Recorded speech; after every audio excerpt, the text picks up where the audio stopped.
Aneka pilihan kaos desain eksklusif, merchandise Fando Clothing. Order sekarang, klik link di deskripsi.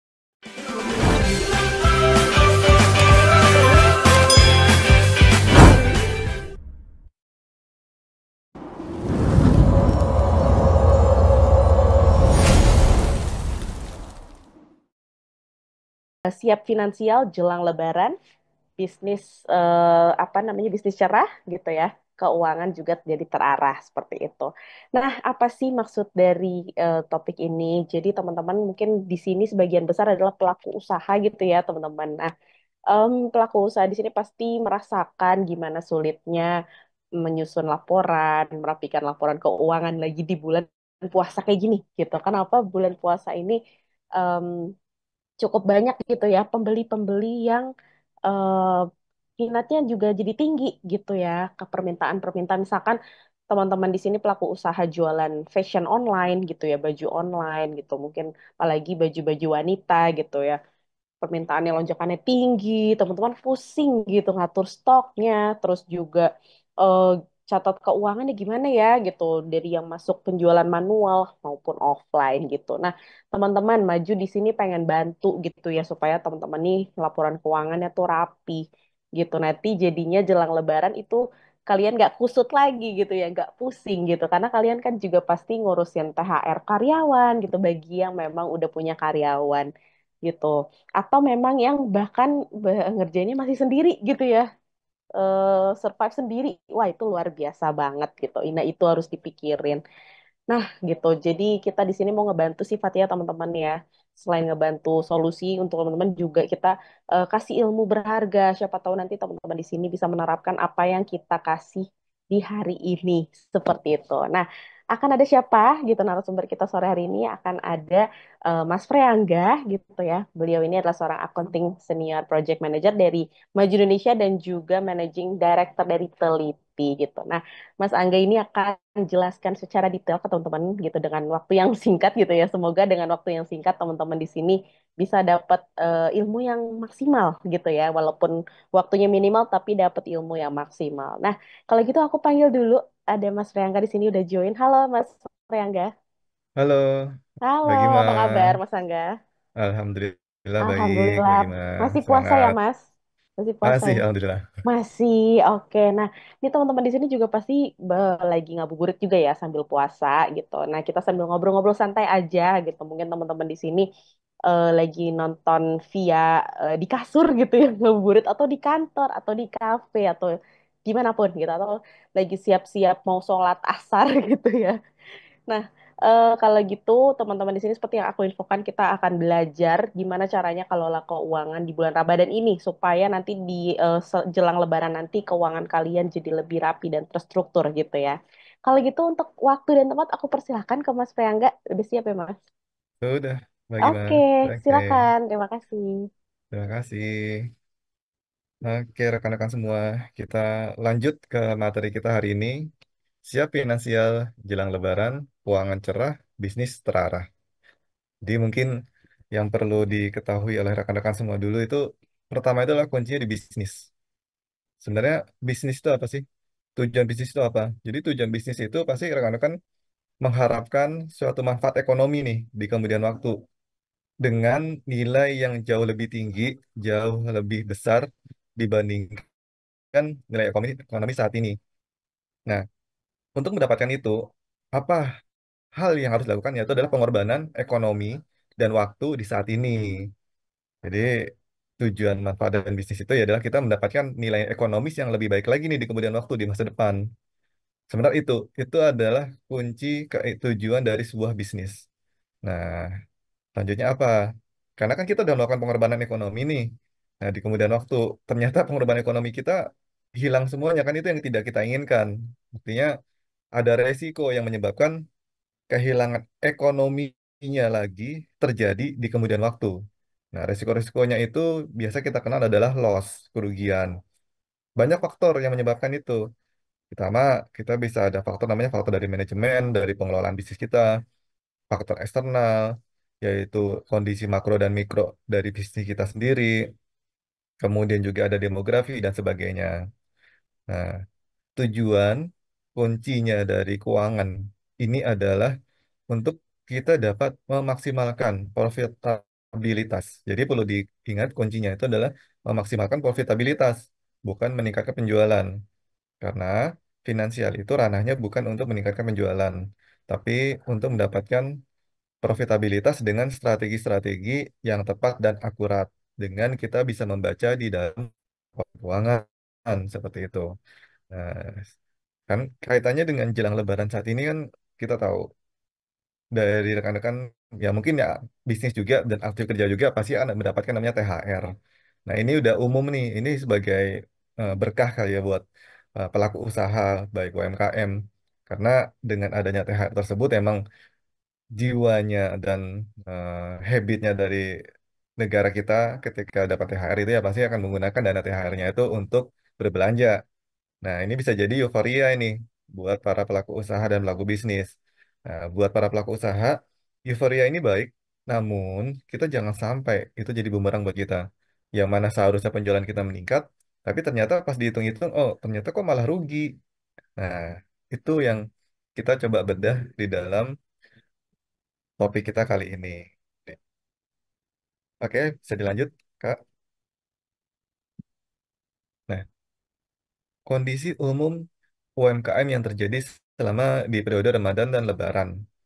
Itu pasti terutama terjadi lonjakan permintaan dan omset, baik atas produk barang dan jasa. Tapi umumnya, biasanya permintaan yang meningkat ini lebih ke arah produk ya, bentuknya barang.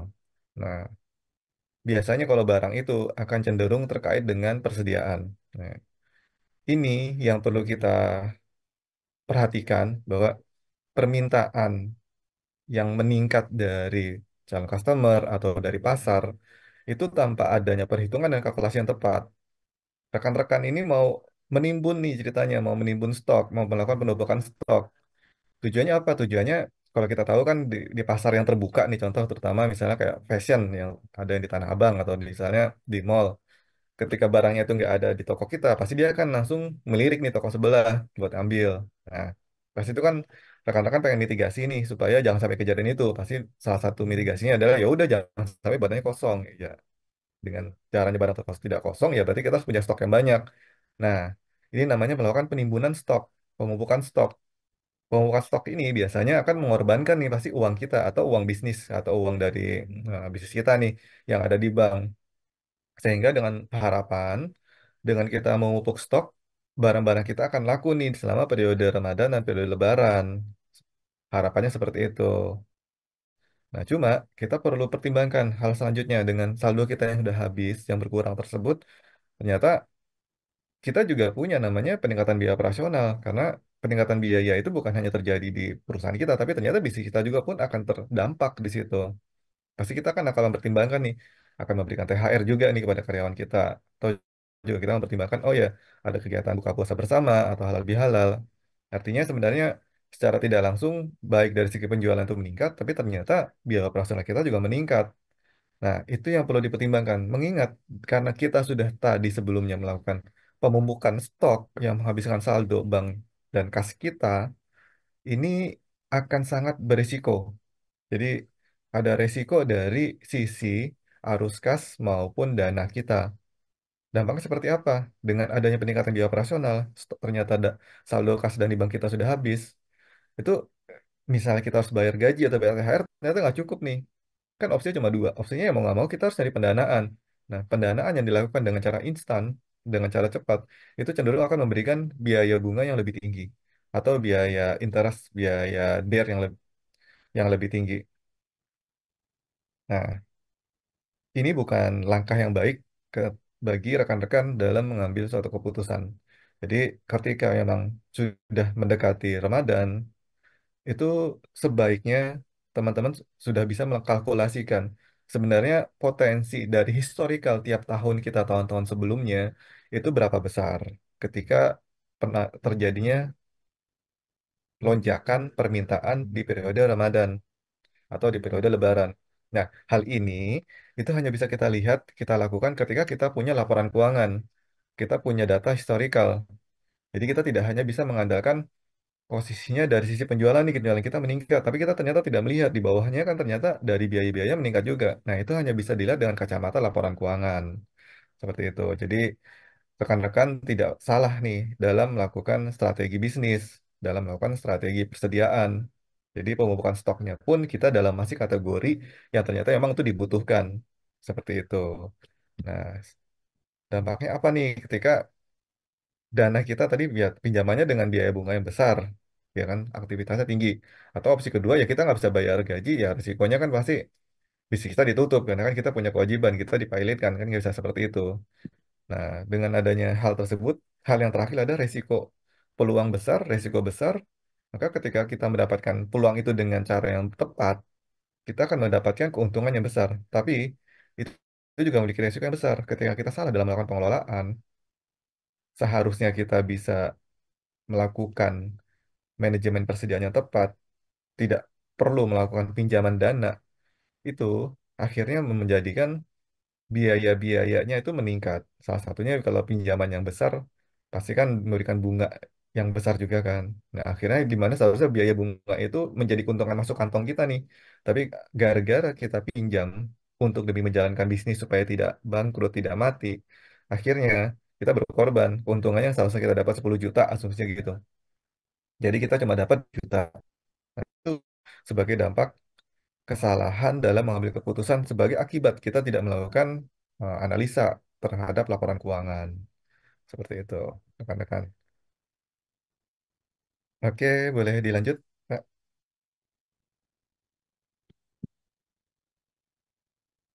Nah, kesalahan UMKM yang sering terjadi ketika peak atau high season ya. Yang pertama itu keuntungan semu. Jadi rekan-rekan akan terlalu fokus pada penjualan sehingga tidak mau melakukan pencatatan nih dengan tertib dan benar. Atau mungkin ya siapa tahu udah merasa nyaman penjualan tinggi, serasa kita punya uangnya dan kita tidak melakukan pencatatan dengan baik dan benar.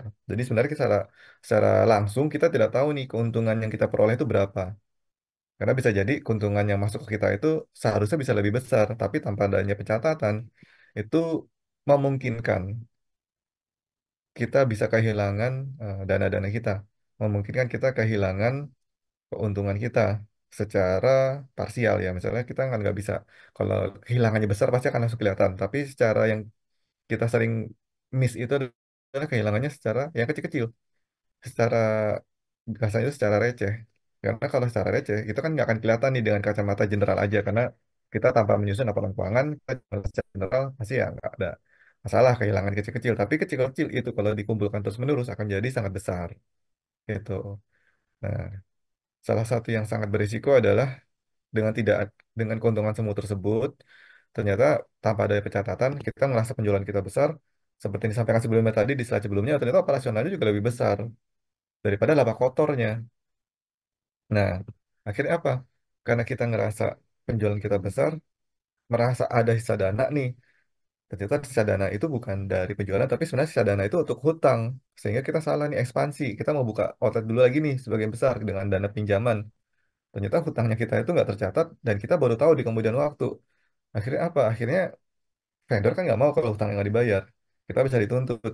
Ya akhirnya dampaknya itu bisa terjadi pailit, bisa terjadi ya kerugian yang lebih besar karena harus bayar hutang juga, bunga juga kita kena juga lebih besar. Seperti itu. Nah, kondisinya sama seperti sebelumnya tadi. Arus kas itu kan menjadi tidak seimbang. Karena uangnya tidak ada, arus kas tidak seimbang. Nah, yang paling merugikan bagi kita nih sebagai pelaku bisnis atau rekan-rekan semua sebagai pelaku bisnis ketika adanya arus kas yang tidak seimbang, artinya uangnya udah terlalu banyak kita pakai di satu bulan, ternyata bulan berikutnya itu dia tidak ada. Ini yang sering kejadian adalah kita semua jadi cuma fokus mikirin uang. Kita cuma fokus mikirin gimana caranya dananya ini tersedia. Artinya sebenarnya opportunity buat kita ngejalanin bisnis itu malah loss di situ. Seharusnya kita mempunyai waktu buat kita terjun mencari pasar, tapi habis waktunya untuk mengurus keuangan. Ini yang sangat merugikan bagi para pelaku bisnis. Sehingga dengan adanya laporan keuangan ini bisa kita mitigasi. Nah, selanjutnya ya tadi dengan tidak adanya dana cadangan itu sangat berisiko.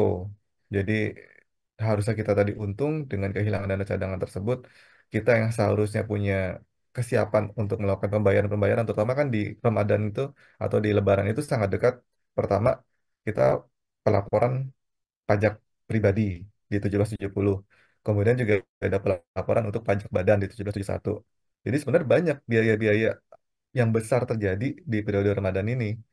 Gitu. Itu yang mungkin hanya akan bisa dilihat dengan adanya laporan keuangan. Kita akan lebih aware dan lebih announce dengan memiliki laporan keuangan. Oke, lanjut Kak. Nah, ini pertanyaan buat kita semua dan buat terutama rekan-rekan semua sebagai pelaku bisnis UMKM. Apakah Anda mengetahui kondisi bisnis keuangan Anda saat ini? Nggak perlu dijawab, tapi saya yakin jawaban kita akan sama. Sebagian besar, 60% UMKM tidak memiliki sistem akuntansi yang baik, dan ini sudah melalui dengan data-data empiris. Karena umumnya, ketika sudah menjalankan bisnis, kita tidak akan terfokus dan tidak ingin terlalu terpusingkan nih dengan masalah keuangan atau pencatatan. Jadi, kita hanya berpikir bagaimana caranya bisnis itu jalan, tanpa berpikir bagaimana kita bisa menjaga bisnis tersebut going concern secara strategikal. Jadi ya bisa dikatakan misal bisnis yang udah jalan, toh, ya akan sama stagnan posisinya akan seperti itu terus tanpa adanya analisa yang khusus dan kuat. Misalnya Bapak Ibu udah berjalan bisnis, contoh warteg.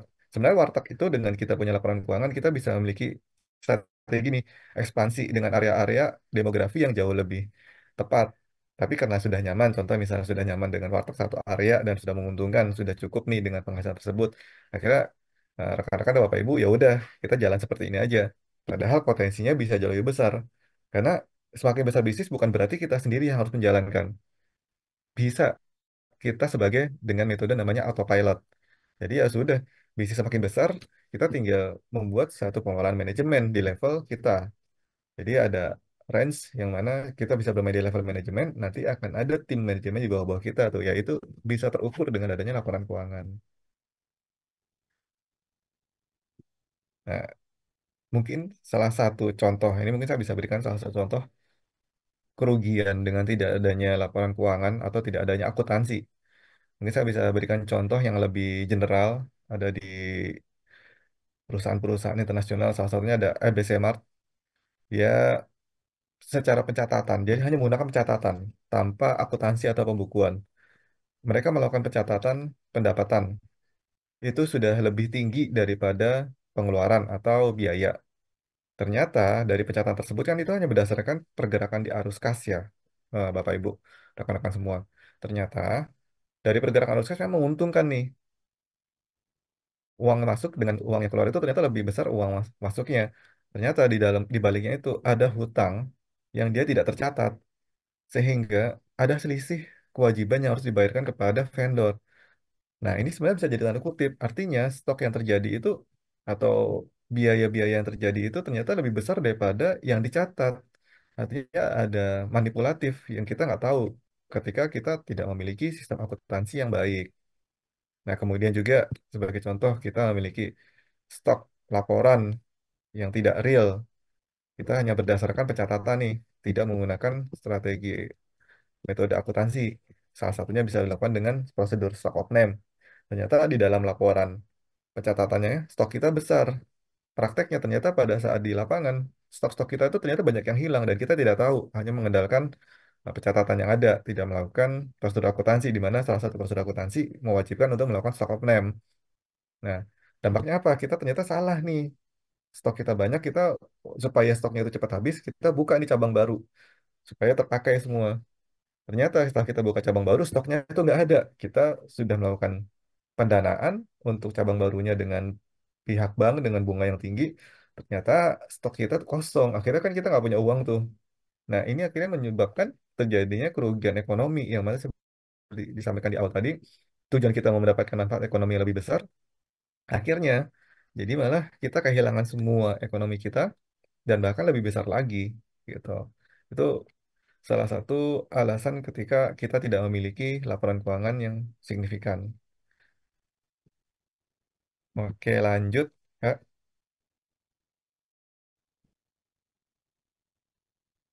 Nah, Apa yang dimaksud laporan keuangan? Jadi, laporan keuangan atau pembukuan atau akuntansi ya, bisa kenal adalah proses pencatatan, penggolongan, pengikhtisaran, dan pelaporan transaksi keuangan. Nah ya, ini perlu diingat ya. Laporan keuangan itu hanya mencatat transaksi keuangan dengan dasar-dasarnya adalah bisnis dan operasional yang terjadi. Jadi memang kita catat berdasarkan transaksi keuangan, tapi semuanya untuk menyusun laporan keuangan itu dibutuhkan, termasuk kontrak kerjasama itu harus kita bukukan, termasuk eh, perjanjian-perjanjian atau hal apapun yang dia memberikan dampak secara material bagi para pemangku keputusan nih, sehingga di laporan keuangan itu akan merefleksikan nih bagaimana kondisi bisnis yang sesungguhnya. Jadi akuntansi atau pembukaan itu bukan hanya masalah uang yang dicatat, tapi itu juga akan merefleksikan atau menginterpretasikan sisi bisnis Bapak Ibu yang sedang dijalankan saat ini. Seperti itu. Nah, lanjutnya kuncinya akuntansi adalah sebagai dasar untuk kita melakukan pengelolaan keuangan ya, perencanaan keuangan. Sehingga Bapak Ibu bisa memitigasi nih risiko kerugian maupun potensi kehilangan dari manfaat uang. Nah, jadi dalam perencanaan keuangan ini kan kita sering kenal namanya perencanaan keuangan, strategi keuangan, finansial strategik, dan segala macamnya. Itu pasti mereka mewajibkan satu, yaitu adalah memiliki laporan keuangan. Nah, laporan keuangan itu apa saja sih di dalamnya? Nah, laporan keuangan itu terdiri dari tiga. Yang pertama ada laporan rugi laba, ada laporan neraca keuangan, dan laporan arus kas. Nah, yang pertama laporan rugi laba. Rugi laba ini yang biasa umumnya rekan-rekan pelaku UMKM itu pasti bikin. Karena minimal ada namanya rugi laba. Nah, rugi laba ini adalah laporan yang menggambarkan kondisi eh, performance dari bisnis Bapak Ibu semua lakukan. Tapi ini hanya menggambarkan performance, tidak menggambarkan kondisi keuangan. Jadi kadang-kadang suka terbedakan nih, apa itu kondisi keuangan, apa itu kondisi performance dari bisnis kita. Nah, kalau performance kita bisa lihat di dalam laporan rugi laba. Tapi finansial, kita nggak bisa lihat hanya mengandalkan rugi laba. Kalau kondisi finansial, kita harus lihat di dalam laporan neraca keuangan. Seperti itu. Misalnya, kita udah punya, oke, bisnis kita untung nih setiap bulan 100 juta, 100 juta, 100 juta gitu kan. Oke, performa kita bagus. Nah, selanjutnya kita juga perlu lihat namanya laporan neraca keuangan. Nah, di dalam neraca keuangan ini, itu kita bisa melihat kondisi harta, kewajiban, dan modal yang kita miliki per saat ini. Gitu. Nah, di dalam laporan neraca ini, tadi, seperti saya sampaikan, kita untung di 100 juta, 100 juta. Kita mau bagi-bagi untung dong, mau transfer ke rekening kita masing-masing sebagai foundernya nih, atau sebagai ownernya. Ternyata pas mau ditransfer loh, nggak ada. Ternyata dananya nggak ada. Oh, itu baru kelihatan. Ternyata di dalam laporan neraca, kondisinya itu ternyata kita banyak piutang. Uangnya tidak ada. Uangnya masih di customer semua. Ternyata tim penagihan kita tidak efektif. Uangnya tidak masuk. Nah, itu akan terlihat di dalam laporan neraca. Keefektivitasan bisnis Bapak Ibu dalam mengelola baik dari sisi invoicing, baik dari sisi vendor, itu akan terlihat di dalam laporan neraca. Bagaimana sehatnya atau tidaknya kondisi keuangan Bapak Ibu rekan-rekan pelaku UMKM semua seperti itu. Neraca pun juga sebagai salah satu alat bagi kita untuk menyusun future kita atau menyusun kondisi masa depan dari bisnis kita. Karena kita bisa melihat di dalam neraca. Karena di dalam laporan keuangan ya mungkin ada beberapa standar ya. Kalau kita sebut standar akuntansi umum mungkin terlalu banyak di sini. Tapi mungkin ya ada beberapa standar yang mungkin harus kita patuhin. Salah satunya standar entitas privat atau ada namanya standar UMKM gitu kan. Nah, di situ nanti kita bisa sesuaikan dengan kondisi bisnis kita. Di mana neraca ini kita untuk mengukur, salah satunya mengukur masa depan kita atau masa depan dari bisnis. Contoh, ternyata kita punya aset atau harta itu yang jauh lebih kecil daripada hutang kita. Nah, di sini udah akan dipertanyakan gimana nih kondisinya untuk kita ke depan. Apakah akan melakukan pendanaan lagi atau ternyata itu terus mengalami kerugian? Artinya kita sudah bisa mengukur sebenarnya bisnis kita akan bisa bertahan berapa lama lagi gitu. Itu akan bisa kita ukur dari laporan neraca. Dan selanjutnya ada yang terakhir adalah laporan arus kas. Nah, arus kas ini itu laporan sederhana ya mungkin yang biasa Bapak Ibu gunakan, dicatat nih uang masuk dari customer, dari pelanggan, lalu ada uang keluar, keluar buat beli apa namanya bahan baku, buat beli apa namanya persediaan, buat membayar sewa ruangan atau buat membayar gaji. Nah, ini ada di dalam namanya laporan arus kas yang lebih sederhana. Tapi di sini tujuannya adalah untuk kita bisa mengelola atau memanage persediaan kas kita. Oke, lanjut Kak. Lanjutnya adalah manfaat laporan keuangan untuk UMKM, untuk para pelaku bisnis di UMKM. Jadi, laporan keuangan ini akan dapat membantu pemilik bisnis mengambil keputusan yang lebih strategis, mempermudah akses ke pendanaan, meningkatkan kepercayaan pelanggan dan mitra, menghindari pengeluaran yang tidak efektif. Jadi, misalnya kita mau mengambil suatu keputusan, seperti saya sampaikan tadi, kita tidak bisa serta-merta memutuskan tanpa melihat laporan keuangan. Karena akan cenderung keputusannya itu akan menjadi sangat berisiko, sangat tinggi untuk terjadi kegagalan. Artinya eh, analitikalnya, terus border-bordernya untuk kita menjaga supaya kita tidak kehilangan uang kita, tidak kehilangan dana kita, itu akan semakin rendah dengan kita mengambil keputusan berdasarkan laporan keuangan. Ya seperti saya ceritakan sebelumnya tadi, kita punya bisnis mau ekspansi, ternyata utang kita banyak. Kita nggak punya nih laporan keuangan, nggak tahu nih data-data hutangnya kita. Nah, itu sangat-sangat beresiko. Jadi kalau misalnya kita mau ekspansi, kita lihat juga nih, oh ternyata kita punya idle asset. Contoh kita punya idle asset 1 miliar. Ternyata bisnis kita untung tiap bulan 30 juta. Dengan idle assetnya 1 miliar tersebut, itu bisa kita kembangkan jadi bisnis yang baru. Namanya kita mau coba kembangkan sebagai side bisnis kita. Atau kita mau kembangkan jadi strategi bisnis yang lebih agresif nih. Kita mau ekspansi besar-besaran. Nah, itu bisa. Karena kita ngelihat aset kita idle. Tapi kita melihat aset kita sendiri aja nggak idle, aset kita aja kembang kempis nih di bagian arus atau di bagian harta lancarnya. Nah, kita mau kembangkan lagi, ternyata harus melakukan pendanaan atau pinjaman ke pihak ketiga atau pinjaman ke pihak bank. Ternyata di dalam harta kita atau di dalam kewajiban kita, ternyata pinjaman kita sudah besar, lalu kita mau tambah lagi. Maka DER kita itu akan semakin jelek kalau kita lakukan itu. Interest bearing rasionya pun juga akan semakin jelek kalau kita lakukan itu. Jadi kita harus bisa mempertimbangkan berdasarkan laporan keuangan. Nah, selanjutnya mempermudah akses ke pendanaan. Nah, kebanyakan kan bisnis-bisnis sekarang, terutama yang bentuknya PT dan CV, itu sangat dibutuhkan laporan keuangan. Terutama kita misalnya mau masuk nih investor, apalagi investor-investor sekarang kan sudah lebih melek ya terhadap bisnis, sudah lebih melek terhadap laporan keuangan. Nah, dengan adanya laporan keuangan, itu akan sangat mempermudah para calon investor untuk mengambil keputusan invest kepada kita. Karena ya dia akan lebih yakin, akan lebih percaya dengan adanya laporan keuangan. Dengan membaca laporan keuangan, strategi-strateginya, analisa-analisanya itu bisa disusun, bisa dibuat lebih komprehensif dibandingkan kita hanya menyampaikan nih, misalnya kita mau promosikan nih produk kita. Oke, kita selesai promosi, tapi tidak menyampaikan laporan keuangan. Biasa mereka akan lebih berpikir 2 kali. Tapi setelah kita melakukan pemaparan produk dan kita menyampaikan laporan keuangan juga, mereka akan lebih mudah nih ngambil keputusan untuk invest kepada kita karena ngelihat bukti nyatanya bahwa memang bisnis kita itu performanya bagus seperti itu. Nah, selanjutnya pasti akan dengan ada laporan keuangan, mitra kita akan jauh lebih percaya sama kita. Karena kan pasti dibutuhkan nih pihak-pihak independen untuk menyajikan laporan keuangan. Selanjutnya, ya pasti dengan adanya laporan keuangan, rekan-rekan pelaku bisnis UMKM pasti kan membaca laporan keuangannya. Jadi bisa dimitigasi itu pengeluaran keuangannya tidak efektif. Jadi bisa melihat klasifikasi pos-pos biaya yang tidak benar dan tidak sesuai. Nanti akan bisa dibaca dari situ dan itu bisa jadi digunakan sebagai manajemen meeting atau internal meeting. Ketika ada biaya-biaya yang besar, eh, Bapak Ibu selaku owner itu bisa meminta pertanggungjawaban kepada para pekerja nih atau karyawannya nih.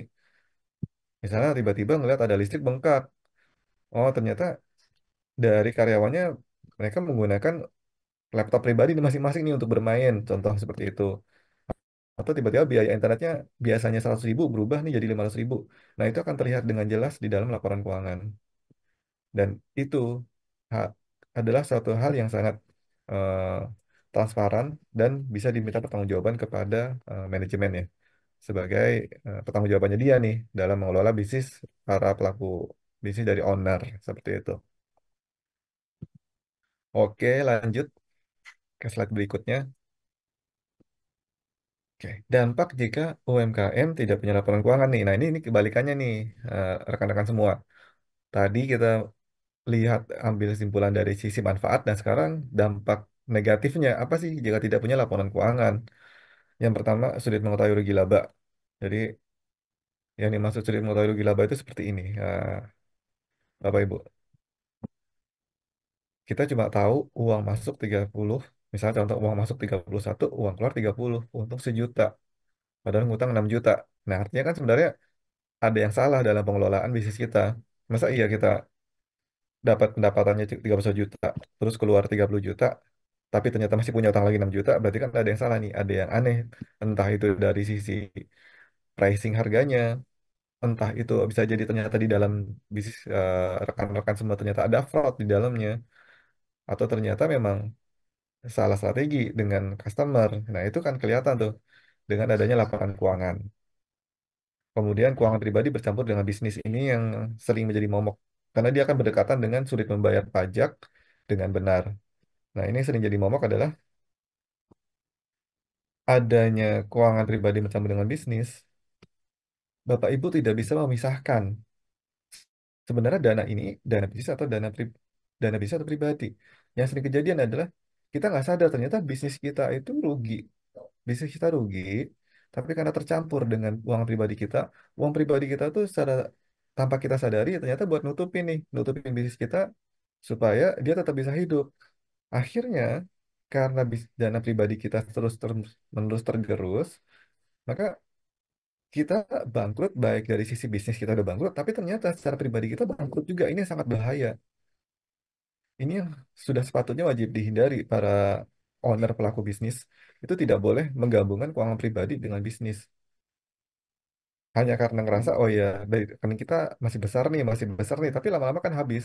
Tapi ketika kita pisahkan mana yang urus biar apa ya rekening pribadi maupun keuangan pribadi dengan bisnis, ketika kita tahu bisnis ini sudah tidak sehat, harta kita akan tetap aman. Jadi kita bisa langsung ambil keputusan tegas bahwa ya udah bisnis kita close, kita buka lagi yang lain nih dengan potensi, dengan pasar yang baru, dengan produk baru, dengan segala hal yang baru. Jadi kita tidak hanya mengandalkan ngerasa kita masih bisa nutupin, pada bisnisnya itu menjadi momok, menjadi beban buat kita, tapi kita pertahankan terus menerus.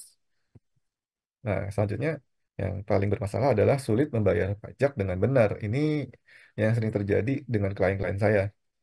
Jadi akhirnya karena tidak punya laporan keuangan, akhirnya oleh pihak pemeriksa atau pihak pajak itu bisa dengan mudah, bisa dengan secara sepihak meminta kita untuk membayar pajak.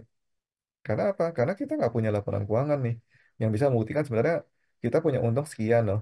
Kita penjualan kita sekian. Tapi karena hanya berdasarkan secara sepihak nih kita tidak punya laporan keuangan, akhirnya banyak bisnis-bisnis itu malah akhirnya bangkrut karena harus membayar pajak yang sangat besar. Salah satunya mungkin bisa terjadi dengan cara memaksimalkan nih perencanaan perpajakan. Nah, perencanaan perpajakan itu hanya bisa terjadi ketika punya laporan keuangan. Contoh Bapak Ibu mau menggunakan PPh UMKM final nih dengan 0,5% dari omset, PP 23 atau PP 55 nih yang mau digunakan. Nah, ternyata bisnis Bapak Ibu itu sebenarnya rugi. Nah, rugi itu kalau misalnya dalam perpajakan, itu ruginya itu bisa kita kompensasi fiskal ke periode berikutnya. Yang namanya rugi fiskal. Misalnya Bapak rugi 100 juta. Nah, 100 juta itu bisa jadi pengurang penghasilan fiskal Bapak Ibu di kemudian waktu nih tahun depan. Tapi karena Bapak Ibu mau nganggapnya, oh yaudah, PP UMKM final murah nih 0,5% aja dari omset. Nah, itu yang agak yang sering terjadi salah pemanfaatannya. Ternyata memang kita omset kita kecil nih, tapi ternyata kan laba bersih kita rugi. Ya artinya kita bayar pajak juga iya, perusahaan kita rugi juga iya. Nah, itu karena kita tidak punya laporan keuangan. Selanjutnya, tanpa adanya laporan keuangan, pasti kita akan kehilangan investor atau calon pendanaan nih, yang tertarik untuk eh, dengan produk kita, dengan bisnis kita, karena mereka tidak yakin, tidak ada assurance-nya, tidak ada hal yang membuat mereka mempercayai ini terhadap bisnis kita. Ketika kita tidak punya laporan keuangan, kan kadang-kadang kita coba memaparkan kita untung nih 100 juta, tapi tidak ada laporan keuangan. Nah, terus buktinya mana? Nah, itu dia. Itu yang sangat dibutuhkan. Oke, lanjut.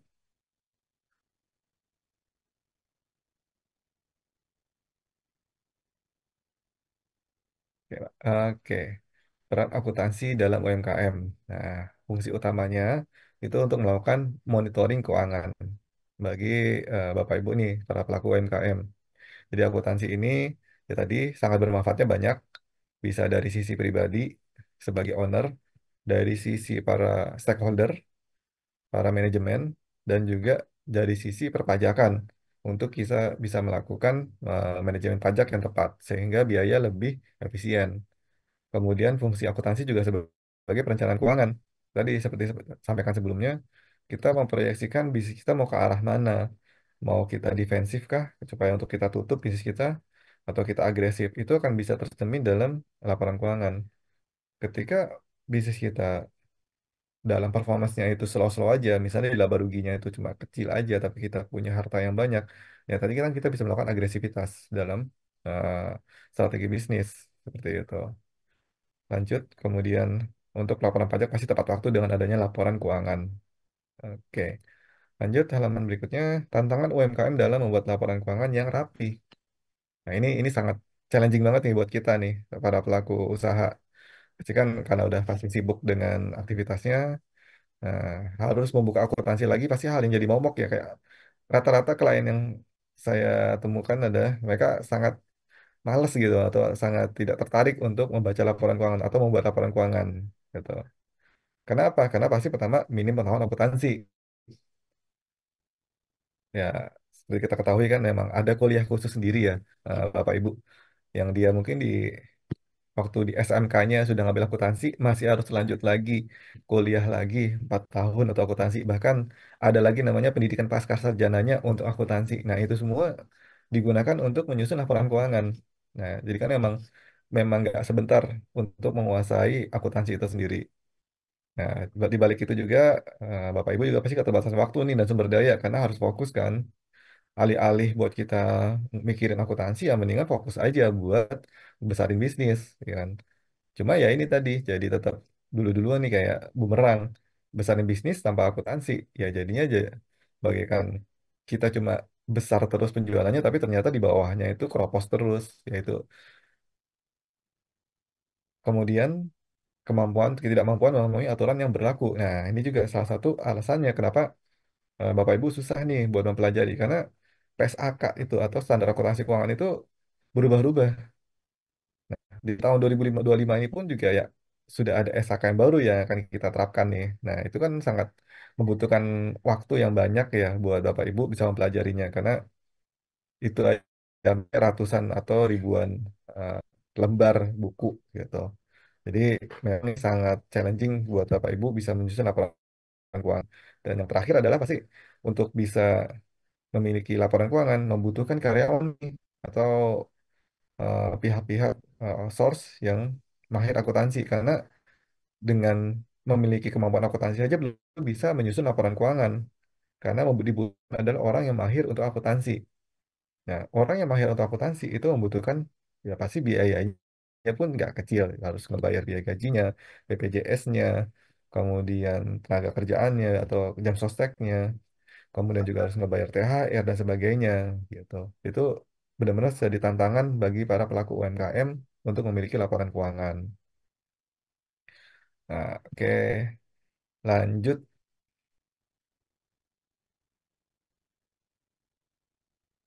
di halaman berikutnya. Nah, ini dia adalah solusinya nih buat tantangan tadi. Jadi, Majo memberikan solusi nih buat para pelaku UMKM, yaitu ada namanya Majo Accounting Service. Nah, Majo Accounting Service adalah layanan untuk UMKM yang membutuhkan jasa penyusunan atau analisis laporan keuangan. Keunggulannya kita itu apa? Keunggulannya dari accounting service itu apa? Data keuangan itu dikerjakan oleh tenaga akuntansi berpengalaman. Jadi kita itu di tim Majo Accounting Service itu berpengalaman minimal 10 tahun dan sudah mahir di berbagai macam bidang bisnis yang dipegangnya. Oke, laporan keuangan yang dihasilkan mengikuti standar prosedur akuntansi yang berlaku di Indonesia. Tadi saya sampaikan bahwa ya tadi regulasi itu berubah-ubah. Nah, yang kita lakukan adalah kita akan selalu terupdate dengan standar akuntansi yang berlaku di Indonesia dengan yang terkini seperti itu. Lalu laporan maupun analisa yang dihasilkan terjamin keabsahannya serta biaya yang jauh lebih murah daripada kita merekrut karyawan akuntansi atau keuangan sendiri. Karena kan di sini kita sharing profit dengan menggunakan outsource ya, sehingga jauh lebih murah biayanya. Lanjut,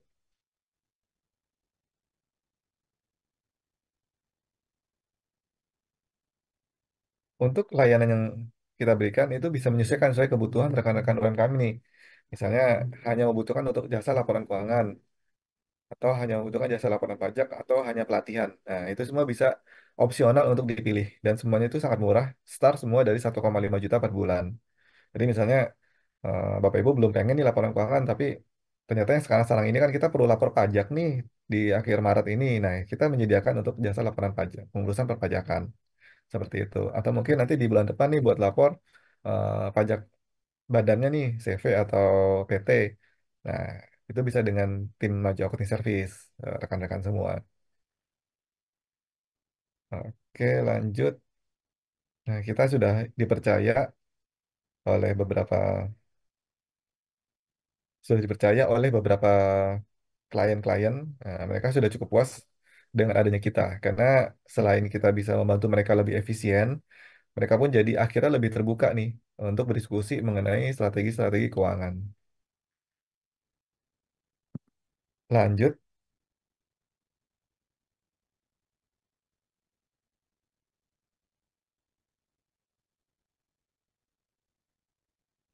lanjut slide berikutnya. Nah, oke. Nah, di sini khusus nih untuk Bapak Ibu semua, kami berikan untuk promo spesial. Jadi kita berikan voucher 1 juta untuk menikmati paket laporan keuangan atau pajak dan eh, jasa-jasa lainnya. Nah, voucher 1 juta ini hanya berlaku 7 hari setelah webinar ini berlangsung ya, Bapak Ibu. Jadi kalau setelah lewat 7 hari, itu nggak bisa digunakan lagi seperti itu. Jadi ya, kesempatan ini bisa digunakan semaksimal mungkin. Oke,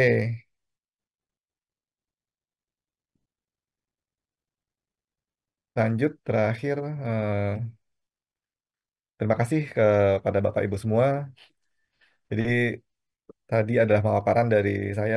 Semoga ilmunya dan pemaparan apa yang saya sampaikan ini bisa bisa dapat diterima dan dicerna oleh rekan-rekan pelaku kami semua sehingga bisa memberikan jadi nilai tambah nih buat Bapak Ibu dalam menjalankan bisnisnya. Jadi lebih open lagi terhadap keuangan, jadi lebih bisa melakukan analisa lagi dan lebih bisa menganalisa nih mana sih yang lebih penting, mana yang tidak terlalu penting. Nah, itu bisa akan terlihat di situ. Oke, Oke, oke, terima kasih. baik. Terima kasih Mas Priangga atas ilmu dan waktunya gitu sudah Ya, memberikan sama-sama.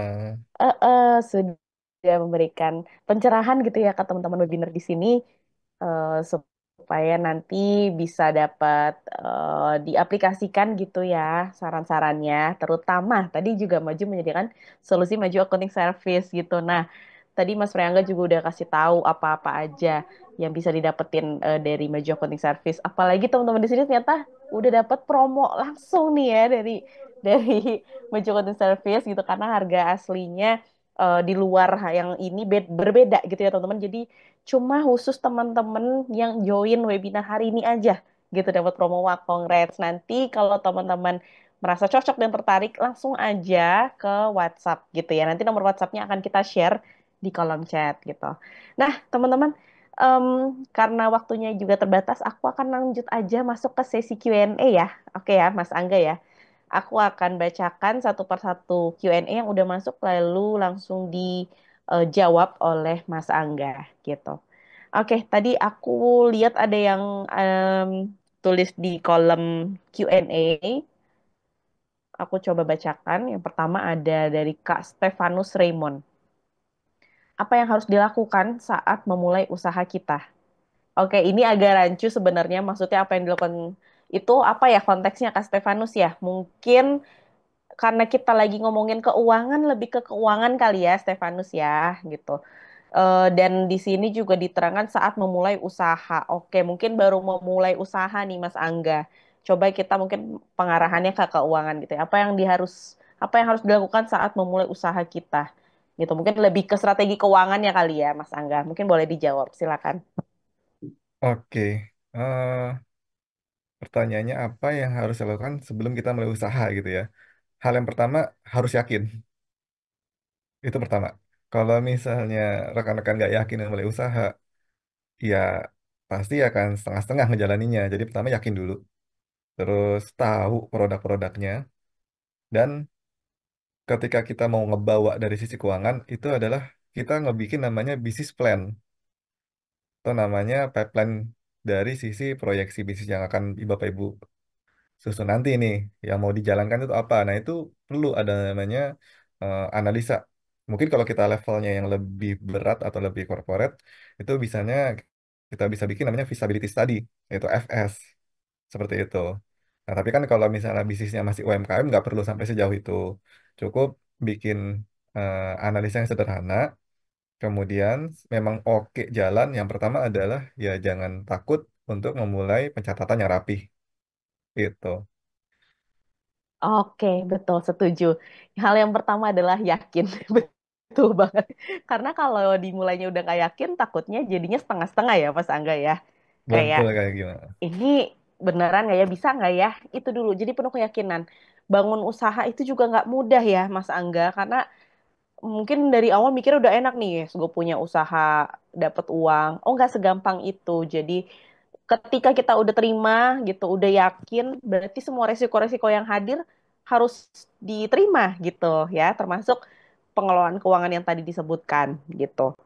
Jadi mungkin bisa dijalankan itu dulu ya, Kak Stefanus gitu. Oke, aku lanjut masuk ke kolom chat nih, ada dua pertanyaan yang masuk. Yang pertama ada dari Kak Raihan.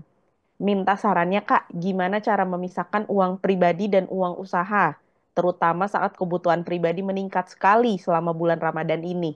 Silakan Mas Angga. Oke, kita coba pecahkan ke dua area ya. Yang pertama, ketika kita sudah berbentuk badan. Nah, ini agak lebih mudah nih kalau berbentuk badan. Kita cukup buat rekening sendiri nih di badan. Jadi kita harus disiplin.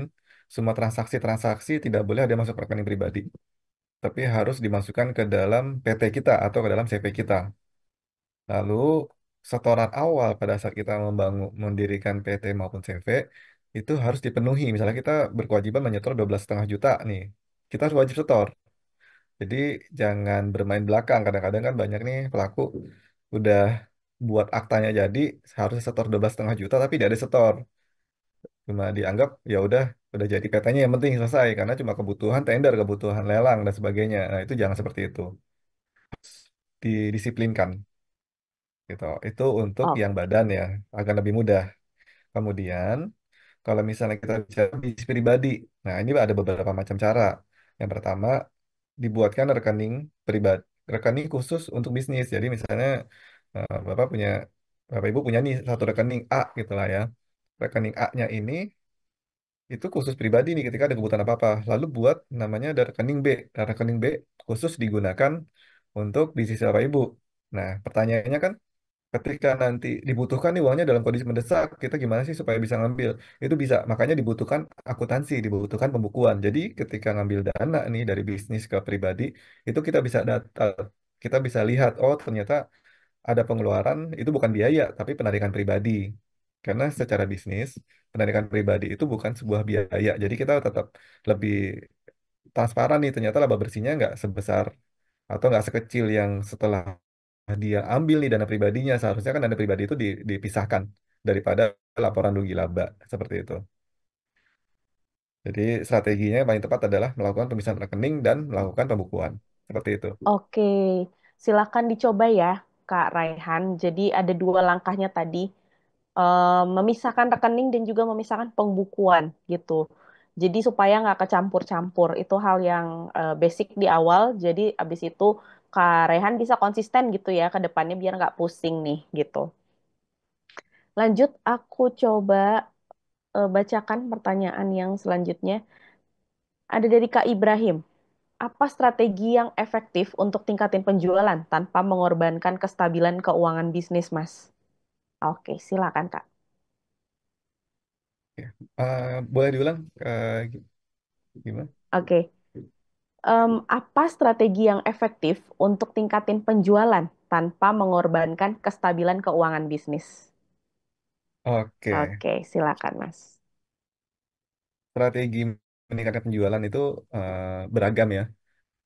Bisa dengan strategi kita tadi saya sampaikan, kita bisa menggunakan strategi agresif atau mau yang konvensional aja, mau ya yang sekedarnya aja. Nah, itu kembali lagi dari produknya kita.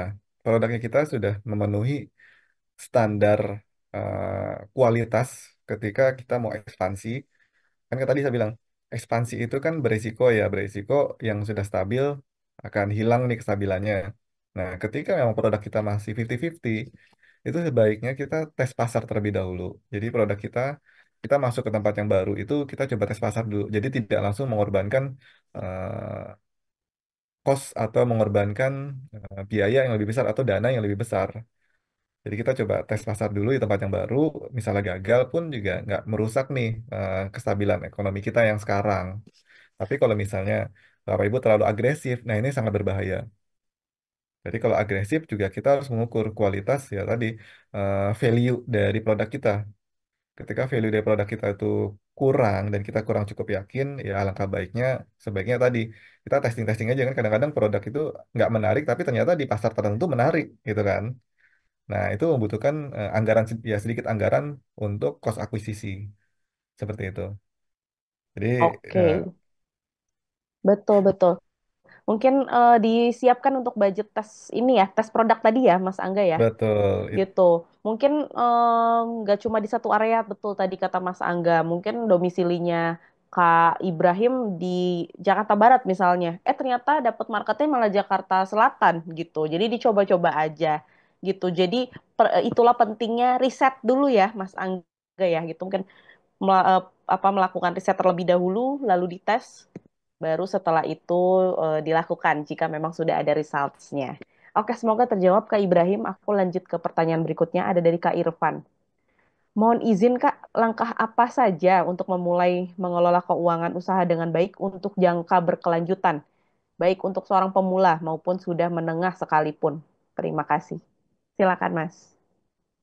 oke. Langkah untuk mengelola ya mungkin sebenarnya dari sisi topik agak keluar tapi nggak apa-apa kita coba lihat dari aspek keuangannya ya. Jadi langkah untuk mengelola itu yang perlu dilakukan pertama dipastikan kita punya market yang sudah tepat. Karena ketika kita sudah punya market yang tepat, ya kita nggak perlu khawatir lagi areanya itu ya kita sudah masuk nih di pasarnya tersebut. Kedua, pastikan produk kita itu inovatif. Jadi kita tidak stuck dengan produk yang sama terus. Ini yang sering terjadi nih. Kita udah menang di satu pasar, tapi ternyata karena kita tidak inovatif, para pelaku yang memiliki apa ya namanya ya modal atau pendanaan yang lebih besar itu akan lebih mudah menggerus kita. Dia lebih mudah risetnya dia untuk menguasai kualitas produk kita. Makanya kita perlu melakukan inovasi di situ supaya produk kita tuh nggak gampang diimitasi gitu. Oke, betul. Setuju. Lakukan inovasi. Semoga terjawab ya, Kak Irfan. Nah, langsung direspon baik. Terima kasih banyak, Kak. Oke, kita anggap sudah terjawab ya. Lanjut, mungkin ini pertanyaan terakhir yang akan kita jawab ya, Mas Angga, karena belum ada pertanyaan yang masuk lagi gitu. Kita juga udah berjalan 1 jam, jadi ini pertanyaan yang terakhir ya, teman-teman. Mungkin nanti kalau ada yang ingin bertanya lagi, kita bisa lanjut ke webinar berikutnya. Oke, ini pertanyaan terakhir dari Kak Maulana Rizal. Makasih pemaparannya, Kak Freangga. Izin bertanya, gimana cara atur arus kas bisnis jelang Lebaran ini, di mana permintaan pembelian meningkat, tapi biaya operasional juga melonjak. Gimana caranya biar saya tetap dapat untung? Oke, silakan Mas Angga. Oke. Nah, ini cukup menarik karena sesuai dengan topik kita untuk apa ya namanya tuh ya euforia ya euforia di Lebaran. Jadi kita banyak permintaan tinggi, nah cuma ternyata biaya-biaya operasional kita juga tinggi. Jadi kita jangan sampai miss di situ. Nah kondisinya ini sebenarnya bisa kita mitigasi itu jauh-jauh waktu. Jadi kita nggak ngambil keputusan itu saat ini, saat Lebaran nggak. Jadi kita harus bisa desain strategi bisnisnya itu jauh-jauh waktu. Jadi beberapa bulan yang lalu itu kita udah perencanakan. Nah, jadi dengan arus kas yang ada saat ini, kita mulai bisa atau mencari pendanaannya itu lebih awal, lebih dini, sehingga tadi biayanya itu nggak jadi cost, jadi interest bearing, nggak jadi biaya bunga di bawah. Atau bahkan kita juga bisa nih mencari investor nih, kita bisa mencari investor. eh, kita mau jual loh, ternyata nanti di Lebaran kita meningkat nih, kita mau bagi-bagi sharing nih profit sama investor. Nah itu kan akan lebih menguntungkan bagi kita daripada kita cuma terkunci dari sisi bunga, ya kan? Bunga kan pasti jauh lebih besar daripada kita profit sharing seperti itu. Oke, seperti itu ya. Kak Maulana, semoga terjawab gitu. Boleh diterapin nanti ya. Jadi harus disiapin waktunya dari jauh-jauh hari, betul sekali. Jangan cuma kayak udah baru masuk Ramadan baru mikirin, ya pusing gitu. Nah, mungkin kalau misalkan Kak Maulana tahu Ramadan tahun ini belum terlalu prepare, bisa di-prepare untuk tahun depan gitu ya Mas Angga ya. Jadi masih ada jauh-jauh Betul. hari, jauh-jauh waktu biar nggak pusing kayak gini gitu. Coba dipikirin strategi keuangannya supaya nggak menurun gitu ya, supaya tetap cuan, tetap dapat untung sesuai kebutuhannya Kak Maulana. Seperti itu. Oke, terima kasih untuk pertanyaannya teman-teman webinar sekalian gitu. Aku tutup sesi Q&A-nya karena sudah tidak ada lagi pertanyaan yang masuk gitu. Kebetulan juga 1 jam sudah terlewat gitu. Artinya sesi webinar kita ini akan selesai gitu. Nah, sebelum aku tutup, aku mau minta dulu nih closing statement dari Mas Angga dari topik yang tadi udah dibawakan. Mungkin ditambahkan saran-saran yang cocok untuk teman-teman yang hadir di sini. Silakan, Mas. Oke, closing statementnya miliki pembukaan yang baik untuk mencegah kerugian di kemudian waktu. Dan kita manfaatkan laporan keuangan sebagai dasar kita meraih cuan sebesar-besarnya. Seperti itu. Oke, setuju. Nah, teman-teman dicatat ya. Itu luar biasa banget. Apa namanya, apa yang tadi dijadikan closing statement oleh Mas Angga dicatat dan semoga teman-teman di sini bisa mengaplikasikannya dan menjadi manfaat bagi keberlangsungan bisnis teman-teman semua gitu ya. Nah, ini ada Kak Karmen, terima kasih Kak sudah mau nemenin waktu ngabuburit aku sama-sama gitu. Semoga kita semua di sini dapat pahala gitu ya, semua dapat ilmu gitu. Terus 2 jam lagi buka puasa, jadi teman-teman udah nggak sadar deh tuh. Sudah Kak Irfan, terima kasih banyak Kak materinya. Semoga kita bertemu di lain kesempatan. Amin. Insya Allah ya Kak Irfan ya. Oke kalau gitu Mas Angga terima kasih banyak gitu ya atas closing statementnya. Terima kasih banyak atas ilmu dan waktunya gitu. Semoga teman-teman di sini juga dapat ilmu yang bermanfaat gitu. Nah, bagi teman-teman yang ingin order kaos, silahkan bisa order di marketplace Shopee, Tokopedia maupun Lazada. Caranya tinggal ketik Muhammad Irfando. Tentunya banyak pilihan kaos keren yang bisa teman-teman pakai, yang cocok buat nongkrong, hangout, ataupun gaya sehari-hari ya. Dan tentunya nyaman dipakai, tahan lama dengan desain yang unik, eksklusif, bahan premium, dan kualitas terbaik ya. Nah, tentunya dengan banyak pilihan kaos keren, silahkan teman-teman bisa order satuan boleh, lusinan boleh, apalagi borongan silahkan. Nah, untuk kaos lengan pendek silakan teman-teman bisa klik di Shopee, Tokopedia, Lazada, ketik saja Muhammad Irfando. Nah, untuk kaos lengan panjang juga tersedia di marketplace Shopee, Tokopedia, Lazada. Cuman ketiknya Fando Official Shop. Jadi teman-teman sama bisa pilih untuk kaos lengan panjangnya dengan kaos keren, dengan desain-desain yang keren, eksklusif, dengan bahan premium. Nah, ada banyak pilihan, silahkan teman-teman bisa order satuan, lusinan, ataupun borongan, silahkan ya. Tentunya tersedia ribuan produk, silahkan teman-teman bisa cek satu persatu. Nah, silahkan bagi yang ingin order bisa ketik di Shopee, Tokopedia, Lazada, ketik Fando Official Shop.